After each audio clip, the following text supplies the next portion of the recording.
মাননীয় মুখ্যমন্ত্রী বারবার বলেছেন যে আমাদের রাজ্যে যতটা সার প্রয়োজন ততটা সারও আমাদের কেন্দ্রীয় সরকার দেয় না। তাই সার চাষিদের যতটা সার প্রয়োজন তারা চাষিরা ছাড় পায় না, তখনই সেই সার না পেলে তাদের অনেক টাকা দিয়ে ব্ল্যাকমেল করে তাদের সার কিনতে হয়। নমস্কার, আপনারা দেখছেন ইন্ডিয়া পটেটো নিউজ। আজ পশ্চিমবঙ্গ রাজ্যে আলু বীজ ব্যবসায়ী সমিতির ৭ম রাজ্য সম্মেলন অনুষ্ঠিত হল বর্ধমান শহরের কল্পতরু চিলড্রেন পার্কে। উক্ত এই রাজ্য সম্মেলনে উত্তরবঙ্গ থেকে দক্ষিণবঙ্গের বিশিষ্ট আলু বীজ ব্যবসায়ীরা উপস্থিত ছিলেন। সেই সঙ্গে পাঞ্জাবের রঞ্জিত থিন্ড ফার্ম থেকে শুরু করে অন্যান্য নামি দামি কোম্পানির কর্ণধারেরাও উপস্থিত ছিলেন।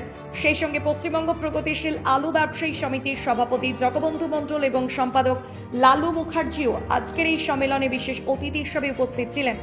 তৎস ওয়েস্ট বেঙ্গল কোল্ড স্টোরেজ অ্যাসোসিয়েশনের নেতৃত্বরা এবং পশ্চিমবঙ্গ সরকারের বিভিন্ন প্রশাসনিক কর্মকর্তারা বিশেষ অতিথি হিসেবে উপস্থিত ছিলেন এই সম্মেলনে।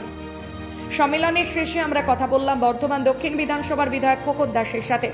রাজ্যে রমরমিয়ে হওয়া সারের কালোবাজারি ও আলুর দাম প্রসঙ্গে কৃষকদের কি বার্তা দিলেন খোকন বাবু, চলুন বিস্তারিত শুনে নিন।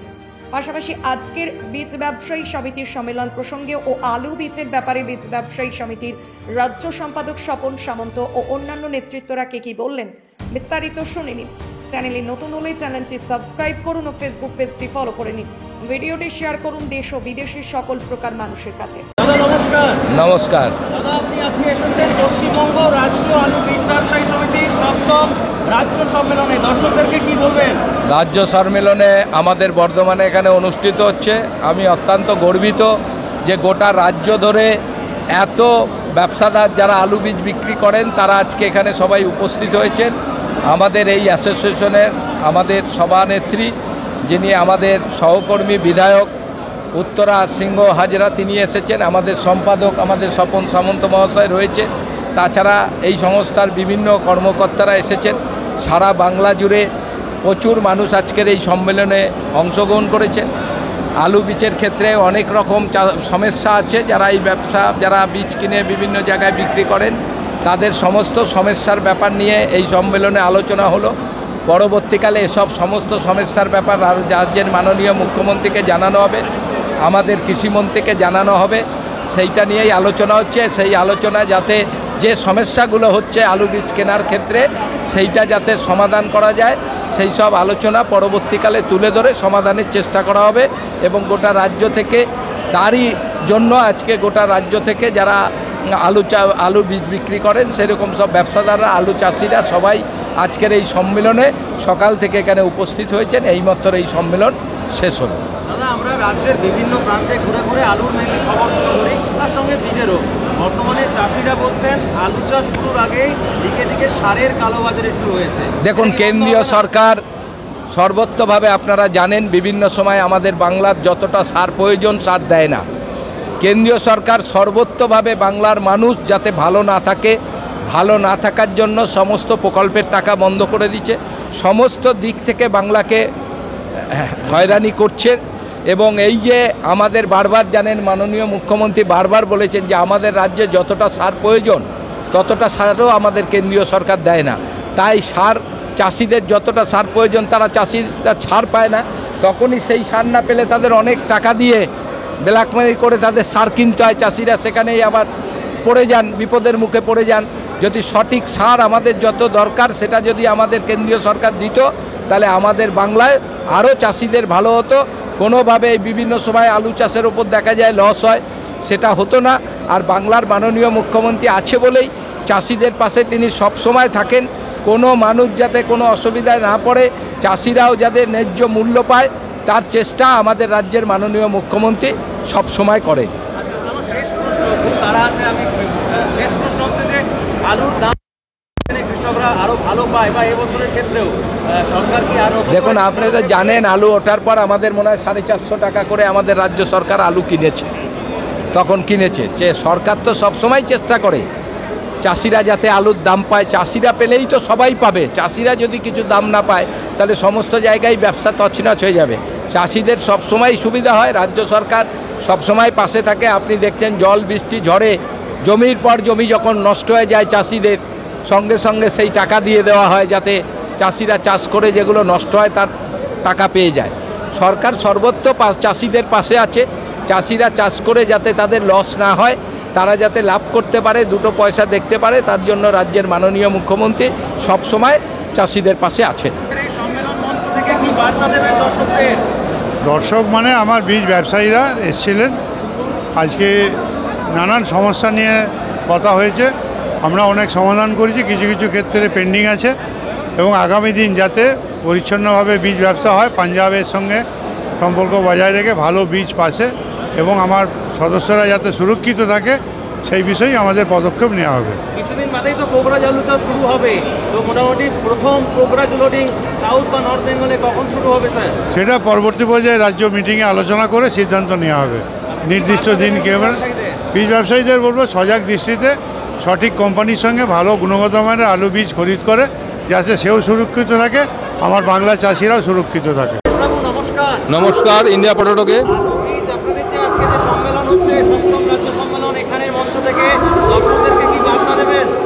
দেখুন, আমাদের যা সিদ্ধান্ত হলো, আমাদের সেই সিদ্ধান্ত অনুযায়ী আমাদের মেন সমস্যা হচ্ছে চাষি কী করে বাঁচবে। চাষি বাঁচলে দেশ বাঁচবে, দেশ বাঁচলে সমাজ বাঁচবে, সমাজ বাঁচলে অর্থ বাঁচবে। চাষি যাতে করে বাঁচে, পাঞ্জাব বীজ যাতে করে ভালো পাওয়া যায়, পাঞ্জাব বীজ যাতে করে ভালো পাওয়া যায়, সেইটাই আমার নিজস্ব বার্তা।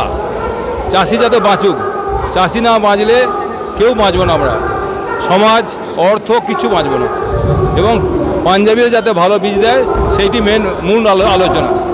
হ্যাঁ, পাশেই কালীবাবু রয়েছেন, কালীবাবু একটু নেন না, আজকে একটু আলু নিয়ে কি বার্তা দেবেন? দাঁড়ান আপনি, দাঁড়ান। আলু নিয়ে এখনই বার্তা দেওয়ার মতো কিছু নেই, এটা বীজ ব্যবসায়ী বীজের সম্মেলন। এই বীজের সম্মেলনে আজকে বাংলার বিভিন্ন জায়গা থেকে লোক এখানে এসে উপস্থিত হয়েছে। এখানে বীজের বড় বড় ব্যবসায়ীরা, পাঞ্জাবিরা এবং এখানকার যারা যারা বীজের ব্যবসা করেন দীর্ঘদিন ধরে, তারা তাদের বক্তব্য রেখেছে। তবে আমাদের একটাই বক্তব্য, বিগত বছর যেটা গেল বীজে বহুত ডিস্টার্ব হয়েছে, খুব ডিস্টার্ব হয়েছে। আমরা অনুরোধ করব, পাঞ্জাবিদের কাছেও বলেছি, অন্তত যে কটা বীজ যেন বাংলায় ঢোকে, সমস্ত বীজগুলো যেন একদম ঠিকঠাক বীজ হয়, যাতে আমাদের কৃষকরা, চাষিরা, ব্যবসাদাররা এবং সকলে ওয়েস্ট বেঙ্গল যাতে বাঁচে, এরকম বেস্ট কোয়ালিটির বীজ চাই। বেস্ট কোয়ালিটির বীজ না হলে আমাদের কিন্তু আলুতে লোকসান, বীজে লোকসান, চাষ করে লোকসান, এই এতগুলো তো লোকসান আর মেনে যাওয়া যায় না। যাই হোক, আজকে বীজের এই সম্মেলন সার্বিক সাফল্য কামনা করে শেষ করছি। সবাই ভালো থাকো। হ্যাঁ, ছাড়লাম, নমস্কার। হ্যাঁ, বলুন কি বার্তা দেবেন বাবু? হ্যাঁ স্যার, বার্তা দেওয়ার মতো কিছু নেই, যেটা কালিদা বললেন। আমরা আশা করব আগামী দিনে যেটা পাঞ্জাবের সাথে আলুর কারবার ব্যবসা হবে, সেই ব্যবসায় যেন ওনারা যেন সঠিক বীজ সাপ্লাই দেন আমাদের, এটাই আশা করব। নমস্কার। নমস্কার। আজকে বাঁকুড়া জেলা থেকে আপনারা সবাই এসেছেন রাজ্য সম্মেলনে, কি বার্তা দেবেন আমাদের এখানে বীজ নিয়ে? বাঁকুড়া জেলা থেকে আমরা কতুলপুর এবং সোনামুখী যে আমাদের দুটি ইউনিট আছে, তাতে করে আমরা 80 থেকে 90 জন এই রাজ্য সম্মেলন বর্ধমানে এসেছিলাম।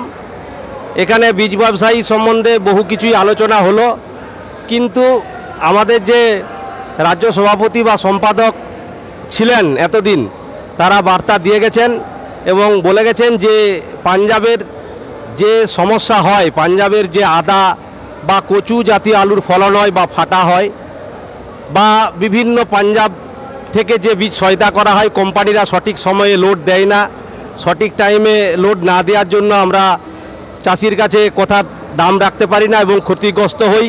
সেই বীজ সময়ে লোড না দেওয়ার কারণে বিভিন্ন সময় কম দামে বীজটাকে বিক্রয় করতে হয় এবং চাহিদা পূরণ হয়ে যাওয়ার সময়ও তারপরেও বীজ এসে আমাদের এখানে উপস্থিত হয়। এভাবে আমরা বিভিন্ন পাঞ্জাবের দিক দিয়ে ক্ষতিগ্রস্ত হয় এবং যেসব পয়সা আমরা পাঞ্জাবে পাঠাই, আমাদের বাংলা থেকে যে বীজ কেনার জন্য আমরা যে পাঠাই টাকা, সেই টাকা নিয়েও ওরা সমস্যার একটা সৃষ্টি করে। সেই জন্য আমাদের যে রাজ্য সম্মেলন সভাপতি এবং সম্পাদক মহাশয় বার্তা দিয়েছেন যে এটা আমরা কোনোভাবেই ছাড়ব না, এর সঠিক আদায় আমরা করে ছাড়ব এবং চাষিকে ভালো গুণগত মানের বীজ পাঞ্জাব থেকে এনে দেওয়ার চেষ্টা করব, যেন খুব ভালো বীজ হয়। আর যদি ক্ষতিপূরণ চাষিকে দিতে হয়, সেক্ষেত্রে আমরা ওই পাঞ্জাবির কাছ থেকেই বীজের টাকা আদায় করার ব্যবস্থা করব। সেই জন্য সংগঠনকে আমরা এগিয়ে নিয়ে যাওয়ার চেষ্টা করছি, আরও সংগঠনকে জোরালো করতে হবে। এই বীজ ব্যবসায়ী রাজ্য সংগঠন আজ 22 বছর হলো, এটা 7ম রাজ্য সম্মেলন। তাতে করে যে সম্মেলনে আজকের যে জিস্ট উঠে এসেছে, তাতে করে আমরা পাঞ্জাবিদের কাছ থেকে যদি কোনো বাংলার ব্যবসায়ী ক্ষতির সম্মুখীন হয় বা ক্ষতির শিকার হয়, সেক্ষেত্রে আদায় করার প্রতিশ্রুতি আমাদের সভাপতি সম্পাদক মহাশয় দিয়ে গেছেন। জানি না কতটা কি এর কাজ কার্যকরী হয়, সেটা ওনারাই ভাববেন। আমরা সেই দিক থেকে অবশ্যই সহযোগিতা করব, যেহেতু আমরা এই বীজ ব্যবসায়ী সংগঠনে আছি। নমস্কার। হ্যাঁ, নমস্কার। বার্তা দেবেন দর্শকদের উদ্দেশ্যে। আমি আজকে একটা বার্তা দিতে চাই। আমাদের এই যে রাজ্য কমিটি আছেন, এখনও আমাদের গোঘাট আরামবাগের একটি পিতপালের সঙ্গে সমস্যা আছে। সেই সমস্যাটা খানিকটা আগিয়েছে, মানে সমস্যাটা সমাধানের মুখে আছে।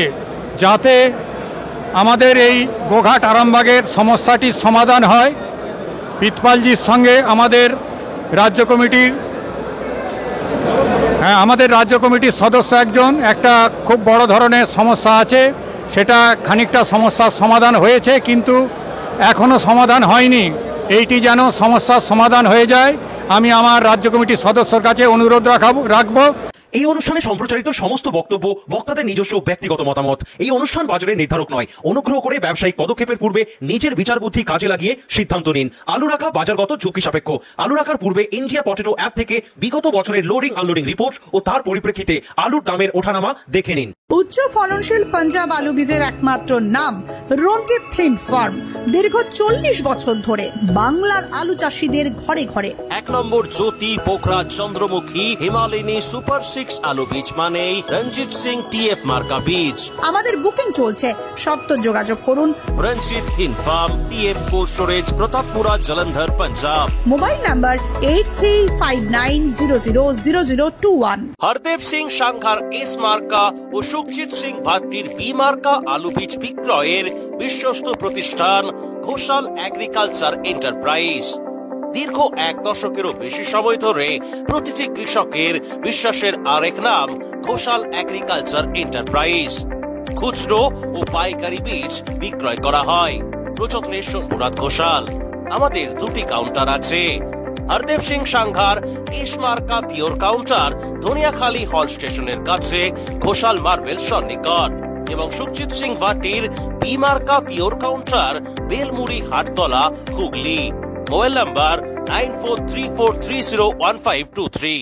Original Bhatti S, GS, KF, Ketan, JF, NAF, TF সহ বিভিন্ন নামি দামি উচ্চ ফলনশীল সেরা পাঞ্জাব আলু বীজ মানে তারকেশ্বরের সারদা আলু বীজ ভান্ডার। আইটিসি টেকনিক ও হিমালয়নী ও মাহিন্দ্রা কোম্পানির কলম্বা স্পেশাল বীজের সেরা পরিবেশক তারকেশ্বরের সারদা আলু বীজ ভান্ডার। প্রোপাইটার প্রদ্যুৎ কুমার দাস। ঠিকানা ডিসি রোড, তারকেশ্বর নতুন bus stand, Hooghly. Phone number 9434011411 অথবা 9933442118। পাঞ্জাব বীজের উচ্চ গুণমান আর সঠিক দাম মানেই খুগার ফার্ম। দীর্ঘদিন ধরে আপনাদের বিশ্বস্ত পাঞ্জাবের সুপরিচিত আলু বীজ কোম্পানি খুগার ফার্ম। আধুনিক প্রযুক্তি দ্বারা জ্যোতি, পোখরাজ, হিমালয়নী, চন্দ্রমুখী, S6 সহ সমস্ত রকমের উন্নত বীজ উৎপাদক খুগার বায়োটেক পশ্চিমবঙ্গের সব জায়গায় পাওয়া যায়। Khugar farm, Uggi, Jalandhar, Punjab. Mobile number 9814072077 অথবা 9814371317 অথবা 9914433799। আলু চাষীদের নির্ভরযোগ্য আলু বীজ ব্র্যান্ড গুরদীপ এগ্রি ফার্ম ও কিষান এগ্রি ফার্ম। GSOKF মার্কা বীজ মানেই পাঞ্জাবের উচ্চ ফলনশীল ও রোগ প্রতিরোধ ক্ষমতা সম্পন্ন আলু বীজ। উন্নত মানের জ্যোতি, পোখরাজ, হিমালয়নী, সুপার 6, চন্দ্রমুখী সহ অন্যান্য আলু বীজের জন্য আজই যোগাযোগ করুন। গুরদীপ এগ্রি ফার্ম ও কিষান এগ্রি ফার্ম, ব্রিন্দপুর, জলন্ধর, পাঞ্জাব। কর্ণধার নভজ্যোৎ সিং। মোবাইল নাম্বার 9815080103 অথবা 9056837000। আলুর ভালো ফলনের জন্য উর্বর জমির সাথে প্রয়োজন উন্নত মানের বীজ। আর পাঞ্জাবের অন্যতম উন্নত মানের বীজ উৎপাদক ফার্ম খালাস ফার্ম। খালাস ফার্মের কেএফ মার্কা বীজ ব্যবহার করুন আর অধিক ফলন ঘরে তুলুন। আজই যোগাযোগ করুন messrs Padda agriculture and cold store, Jalandhar, Punjab. Mobile number 9815149415 অথবা 8264259415 অথবা 9814663182। আলুর সব খবর এখন একটা অ্যাপে। আলুর প্রাত্যহিক বাজার দর, আলুর সর্বভারতীয় বাজার দর, আলুর সকালের বাজার দর, লোডিং আনলোডিং রিপোর্ট, বিগত 10 বছরের আলুর তথ্য, সারা ভারতবর্ষের 20,000 আলু চাষী ও ব্যবসায়ীদের তথ্য এখন আপনার হাতের মুঠোয়। প্লে স্টোর থেকে আজই ডাউনলোড করুন India potato market rate app. 2012 সাল থেকে প্রতি মুহূর্তে আপনার সঙ্গে।